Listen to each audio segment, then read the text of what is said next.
나귀 새끼를 예수께로 끌고 와서 자기들의 겉옷을 그 위에 얹어 놓음에 예수께서 타시니 많은 사람들은 자기들의 겉옷을, 또 다른 이들은 들에서 벤 나뭇가지를 길에 펴며 앞에서 가고 뒤에서 따르는 자들이 소리 지르되 호산나 찬송하리로다. 주의 이름으로 오시는 이여 찬송하리로다. 오는 우리 조상 다윗의 나라여 가장 높은 곳에서 호산나 하더라.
그들이 변론하는 것을 듣고 예수께서 잘 대답하신 줄을 알고 나와 묻되 모든 계명 중에 첫째가 무엇이니까?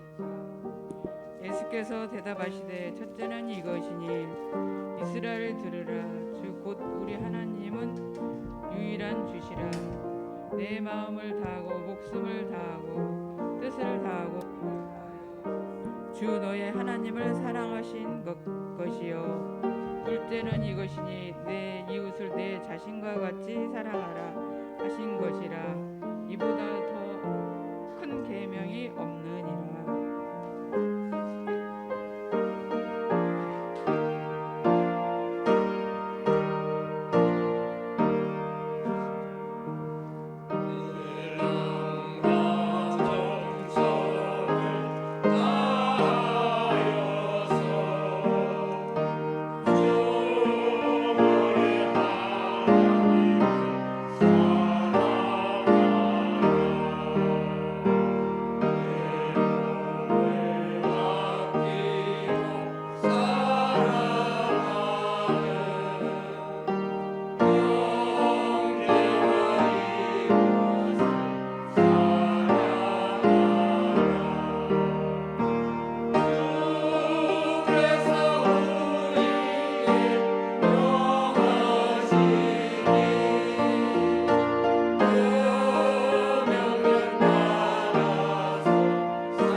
예수께서 베다니 나병 자 시몬의 집에서 식사하실 때 한 여자가 매우 값진 향유 곧 순전한 나드 한 옥합을 가지고 와서 그 옥합을 깨뜨려 예수의 머리에 부으니 예수께서 이르시되 그는 힘을 다하여 내 몸에 향유를 부어 내 장례를 미리 준비하였느니라. 내가 진실로 너희에게 이르노니 온 천하에 어디서든지 복음이 전파되는 곳에는 이 여자가 행한 일도 말하여 그를 기억하리라 하시니라.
예수께서 잡히시던 밤이었습니다.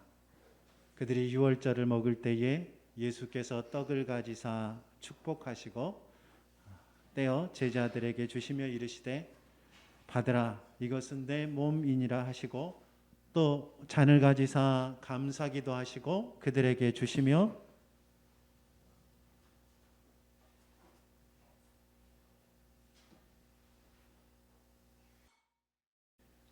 이것은 많은 사람을 위하여 흘리는 나의 피 곧 언약의 피니라 말씀하셨습니다.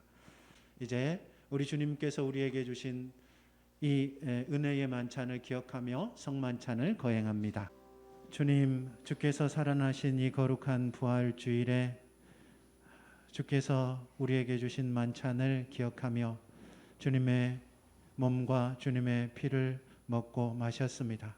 주님의 몸과 주님의 피가 우리 속에 들어와 우리를 영원히 살게 하는 영생의 양식, 영생의 음료가 되어지게 하여 주시고 주께서 우리 가운데 함께 계심으로 참으로 그 능력 덧입어 죄에서 멀어진 삶, 다른 사람을 사랑하는 삶 살 수 있도록 은혜 베풀어 주옵소서. 예수님의 이름으로 기도합니다. 아멘.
사람의 막달라 마리아와 야고보의 어머니 마리아와 또 살로메가 가서 예수께 바르기 위하여 향품을 사다 두었다가 안식 후 첫날 매우 일찍이 해 돋을 때에 그 무덤으로 가며 서로 말하되 누가 우리를 위하여 무덤 문에서 돌을 굴려주리요 하더니 눈을 들어본즉 벌써 돌이 굴려져 있는데 그 돌이 심히 크더라.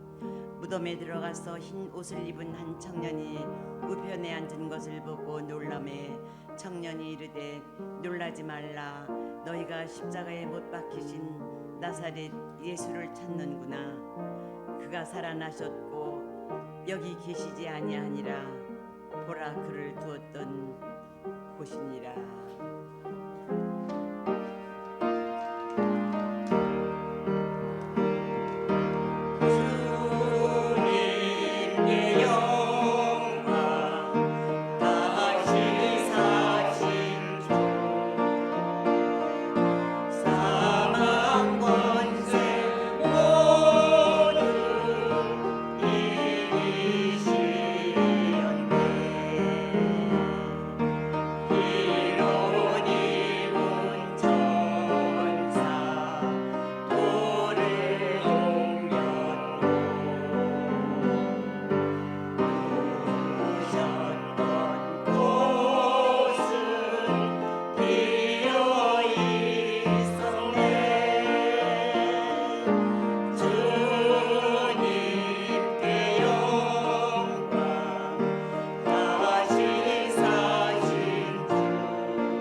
오늘 말씀은 안식 후 첫날 여인들이 예수님의 무덤을 찾아간 이야기입니다.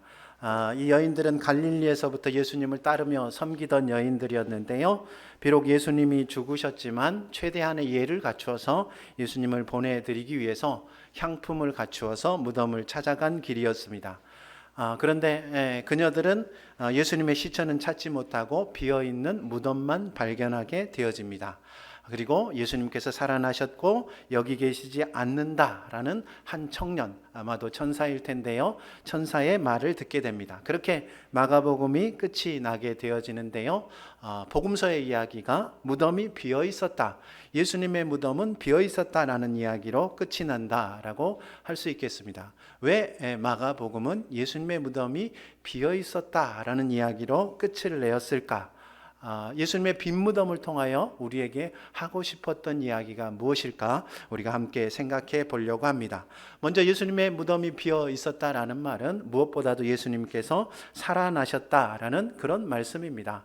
예수님께서는 틀림없이 십자가에서 죽으셨습니다. 예수님의 죽음이 너무나 빨리 진행되어졌기 때문에 어떤 사람들은 예수님이 정말 죽었나 의심했습니다. 그래서 예수님의 죽음을 확인하기 위해서 로마 군인들이 십자가에 십자가에 달리신 예수님을 창으로 확인 사살을 하게 되어집니다. 옆구리를 찌르게 되어지고 예수님의 물과 피가 다 쏟아지고 난 다음에야 이 사실을 이 사형을 모두 집행하는 백부장에게 보고를 하고, 그리고 백부장은 다시 그 이야기를 빌라도 총독에게 전하게 되어집니다. 그러니까 예수님이 죽으셨다라는 것은 그 사형을 집행하고 창을 찔렀던 이 군사들에 의해서, 그리고 그것을 다 주관하였던 로마의 백부장에 의해서, 그리고 이 모든 것들을 결정하고 진행한 빌라도에 의해서 확인되어진 움직일 수 없는 사실이다라고 할 수 있습니다. 예수님은 정말로 죽으셨다라고 할 수 있습니다.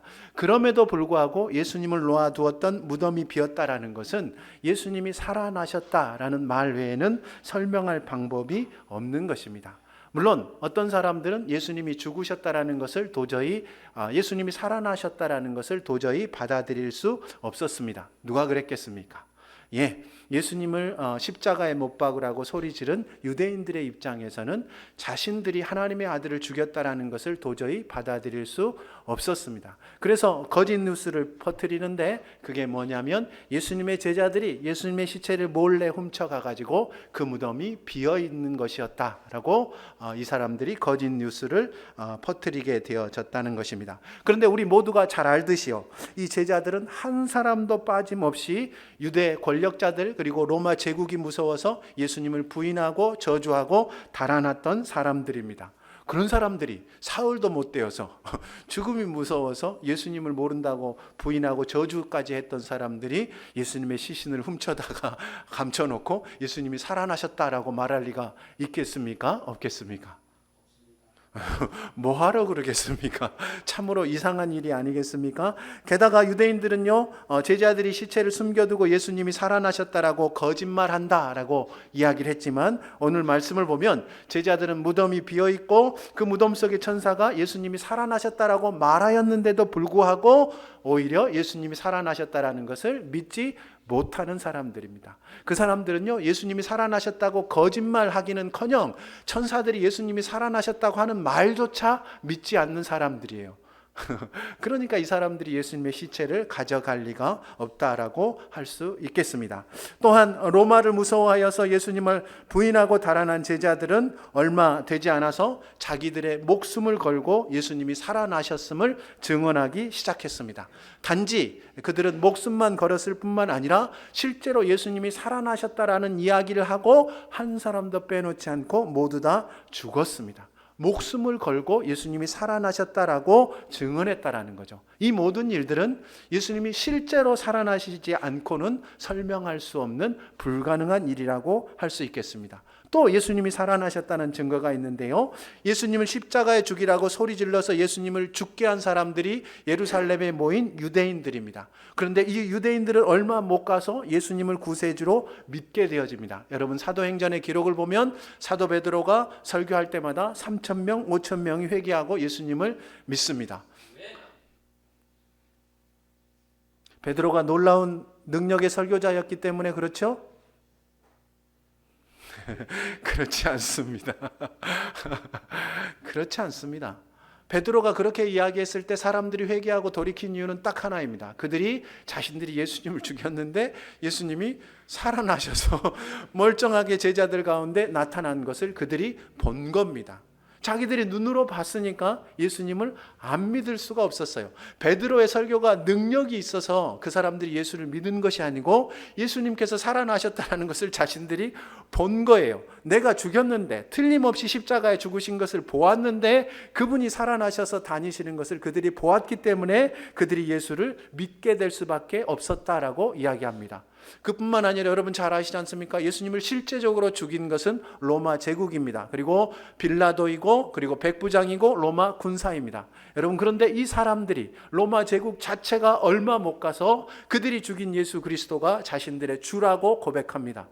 그렇죠? 로마 황제조차 예수님이 우리의 주이십니다라고 고백하게 되어집니다. 무엇으로 이 사실을 설명하겠습니까? 로마 사람들이 다들 예수님을 죽여놓고 물론 빌라도를 통하여 그렇게 되어졌지만 얼마 못 가서 예수를 믿게 되어진 것은 예수님이 살아나셨다라는 것을 실제로 보지 않고는 이것이 불가능한 일이었다라고 할 수 있겠습니다. 또 하나 예수님이 살아나신 이야기를 해보겠습니다. 유대인들은요, 목숨 걸고 안식일을 지키는 사람들이었습니다. 오늘 말씀에서도 그 이야기가 나오지 않습니까? 여인들이 예수님에게 향품을 바르려고 했는데 그날이 마침 안식일이었습니다. 너무나 사랑하는 예수님이어서 얼른 최대한 빨리 향품을 발라주고 싶었는데 안식일이었기 때문에 향품을 사지 못합니다. 그래서 안식일이 끝나고 나서야 이 여인들이 향품을 샀고 그렇게 준비가 되자마자 그 다음날 새벽에 무덤으로 달려간 겁니다.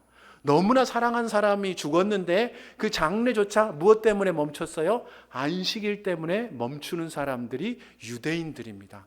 놀랍지 않습니까? 그 사람들은 정말로 생명 걸고 부모가 죽어도 안식일에는 장사하지 않는 사람들이 유대인들입니다. 그런데 놀랍게도 이 사람들이 얼마 못 가서 안식 후 첫날 예배하기 시작했습니다. 그 전에는 토요일 날 안식일을 생명 걸고 지켰는데요, 이제 예수 믿는 사람들은 안식 후 첫날 예수님이 부활하신 그날을 주일이라고 부르며 주님께서 부활하신 날이라고 예배하기 시작했다는 거예요. 생명 걸고 지켰던 안식일을 버리고 이 주일을 지키게 된 이유가 무엇 때문이겠습니까? 예수님이 부활하셨다라는 사실 이외에는 이 일을 설명할 길이 없는 것입니다. 그렇게 지금도 전 세계에 33억이 넘는 사람들이 2000년이 넘는 시간 동안 매 주일 아침마다 우리와 함께 예배하고 있는 것입니다. 우리 주님이 이날 부활하시지 않고는 이 사실은 도무지 설명할 길이 없는 명백한 팩트인 것입니다. 그러므로 우리 주님 예수님은 부활하셨습니다. 우리 주님 예수님은 부활하셨습니다. 우리 주님 예수님은 부활하셨습니다. 할렐루야! 우리 부활하신 우리 주님께 영광의 박수 올려드리겠습니다. 예수님이 부활하셨다는 것은요, 또 하나의 의미를 가지고 있는데 하나님께서 예수님의 생명을 받으셨다라는 그런 말이 되어집니다. 예수님이 살아계실 때 우리 죄의 대가를 대신 지시기 위해서 십자가를 지시겠다라고 말씀하셨습니다. 우리가 하나님께 버림받고 생명까지 잃어야 하는데, 우리가 지은 죄 때문에 하나님께 버림받고 생명까지 잃어야 하는데 예수님께서 우리 대신 버림받고 예수님의 생명까지 내어놓으셨다, 그런 말씀입니다. 실제로 예수님께서는 십자가에서 하나님께 버림받으셨습니다. 엘리 엘리 라마 사박다니, 나의 하나님 어찌하여 나를 버리시나이까. 하나님 아버지께서 예수 그리스도를 버리신 것입니다. 그리고 그렇게 비참하게 죽으셨습니다. 그런데 하나님께서 예수님을 다시 살리셨습니다. 여기서 질문입니다. 예수님은 혼자 하나님이 아들이시기 때문에 부활하신 겁니까? 아니면 하나님께서 살리신 겁니까? 1번, 하나님의 아들이시기 때문에 부활하셨다. 2번, 예수님은 도저히 살아날 수 없었는데 하나님이 살리셨다. 1번 손 드십시오. 1번일 것 같습니다. 다시 뭐라 그랬습니까? 예수님이 제가 뭐라 그랬죠? 1번을 예수님이 죽으셨는데 뭡니까? 예수님께서 하나님의 아들이시기 때문에 그 능력으로 부활하셨다. 1번입니다. 2번, 예수님은 죽으셨습니다. 그런데 예수님은 아무 능력이 없습니다. 그래서 하나님 아버지께서 살려주셨습니다. 1번, 예수님이 부활하셨다. 손 드십시오. 예, 이영옥 집사님, 예수님이 부활하셨다. 2번, 예수님은 부활할 능력이 없어 그냥 죽었는데 하나님이 살리셨다. 겁나 어렵습니까? 이건 전혀 신학적이지 않습니다. 여러분 잘 생각해 보십시오. 사람이 죽으면 뭘 할 수 있습니까? 아무것도 못해요. 예수님이 죽으면 뭘 할 수 있습니까? 누굽니까 부활? 사람이 죽으면 뭘 할 수 있습니까? 아무것도 못합니다.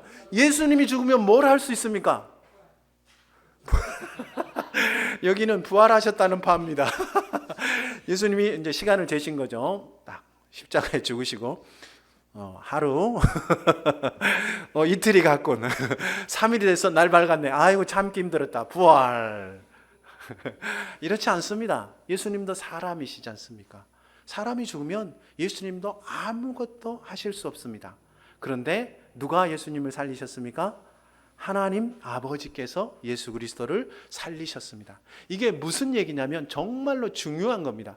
예수님이 혼자 부활하신 것이 아니고 하나님 아버지께서 살리셨다라는 것은 예수님이 사람들을 위하여 죽으신 그 죽음을 하나님께서 맞다. 내가 이 죽음을 너가 대신 위하여 죽은 그 사람들의 죽음으로 내가 받아들인다 하고 인정해 주시는 것이 예수님을 살리시는 겁니다.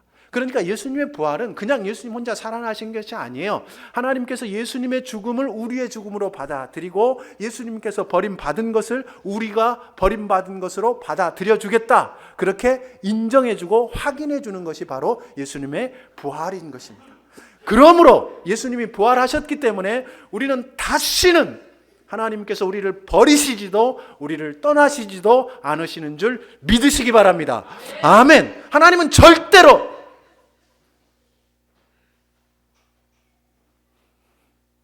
우리를 떠나지도 버리지도 않으십니다.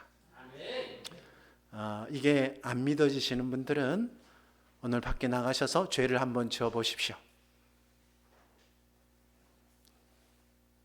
그러면 목사님이 전화를 하겠습니까? 안 하겠습니까?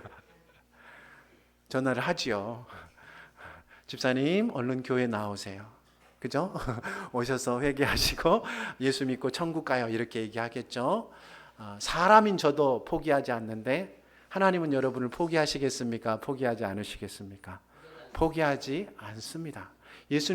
하나님께서 예수님을 다시 살리셨다라는 것은 우리를 절대로 버리지도 떠나지도 않으시겠다라고 약속하신 것입니다. 또 하나, 하나님께서 예수님을 살리셨다라는 것은 예수님의 죽음을 우리의 죽음으로 인정하셨다라는 것입니다. 그러므로 죄로 말미암아 죽어야 마땅한 우리는 영원한 생명을 예수님 때문에 얻게 되어졌다, 그런 말씀입니다. 예수님이 부활하셨다라는 것은 우리가 영생을 얻었다라는 것을 믿으시기를 우리 주님의 이름으로 축원합니다.